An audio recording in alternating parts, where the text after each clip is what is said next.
This was a week that perfectly captured where the University of San Diego is right now. We're now talking about the San Diego Toreros as part of our updates for the week on the Braden Surprenant Show. He's Frank Marchese. I'm Braden Surprenant. On one hand, frustration, inconsistency, and tough losses in men's basketball. On the other, breakthrough performances, records falling, and young stars announcing themselves on the women's side. And even a great softball win that shows how teams learn to close games. So the question becomes, which direction defines USD right now, the growing pains or the growth? Men's basketball, team still searching. Saturday night at LMU summed up the Toro season in 6 minutes. They were down 17-0 before you even get settled in your seat, forced to chase the game the rest of the night, and ended up losing by 20 points, 83-63. Yeah, fighting from underneath, you can only do for so long.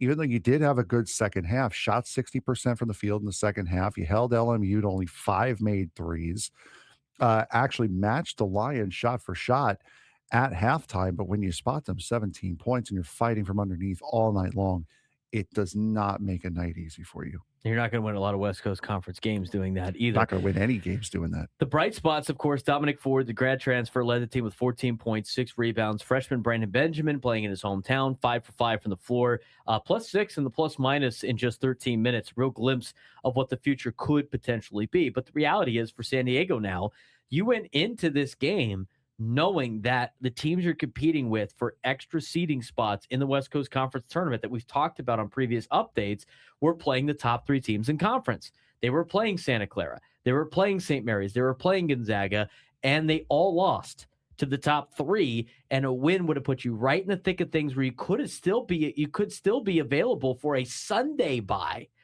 in the West Coast Conference tournament for that tough weekend. But right now, you got to play in the play-in game on a Thursday, and that's something you really don't want to be in. They could still play their way out of it, but they sit at 4-9 in conference. They're the bottom of a crowded West Coast Conference middle tier, and now comes a critical stretch. 3-game homestand, which starts Wednesday against the team that you thought was going to be an easy victory against. Or not easy, because there's always difficult in conference play, but one that you would chalk up as a win.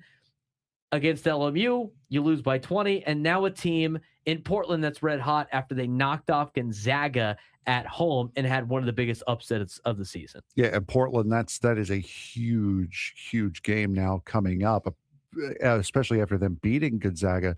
I mean, this is your last real opportunity to start building momentum before the conference tournament begins, as March is only getting closer as every second passes. This men's team competes, but it doesn't dictate games. I mean, too often they have slow starts. They play uphill. They let opponents control tempo and confidence. Talent flashes are there, but the consistency isn't. And the late comebacks, it's tough when you dig yourself into a big hole. As for the women's basketball team, future is loud. Let's flip the script, because USD women's basketball had a pretty big week, statement week. I mean, they lost the game to Washington State on Thursday, but they had a huge performance at Olivia Owens. They lost in the final possession, but she ends up winning the West Coast Conference Freshman Player of the Week award. 31 points, 11 rebounds, 6 assists last Thursday against Washington State, followed by a 20-point, 13-rebound performance and 7 assists for Seattle U.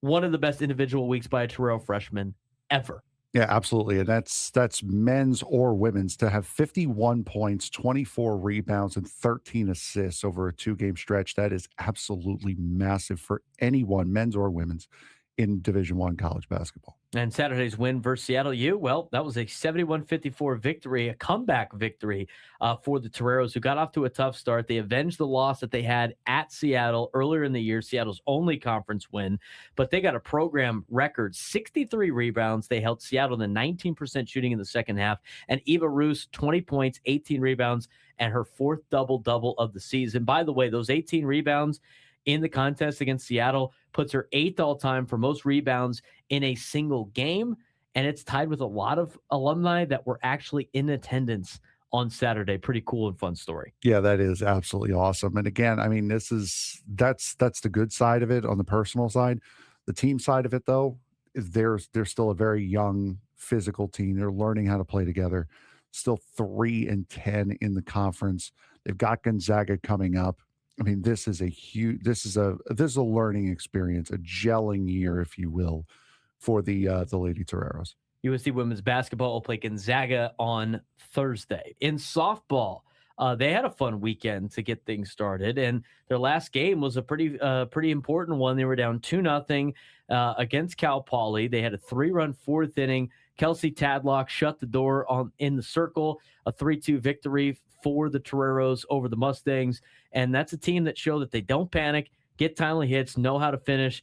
And they got off to a pretty good start this weekend for the softball team. They open at home this week, which is worth your attention. So be able to pay attention to what's going on in Linda Vista for softball. As for baseball, should be an interesting week as well. Some interesting stories about a shortstop no longer being part of the program, according to Kendall Rogers. They're going to fly out to Charlotte on the East Coast to take on the 49ers to get things started. They'll leave Wednesday morning early, and then when they come back, they got Long Beach State on a Tuesday on the road, and then they will be ready for the Tony Gwynn Legacy Tournament, which will be happening not this weekend, but the following weekend here in San Diego at San Diego State, UCSD, and hosted by USD as well. Be sure to follow us on social media at B_SURP, at FMarks324 on social media, and subscribe to our YouTube page if you want more of this content at B_SURP. We'll talk to you about the Toreros next week.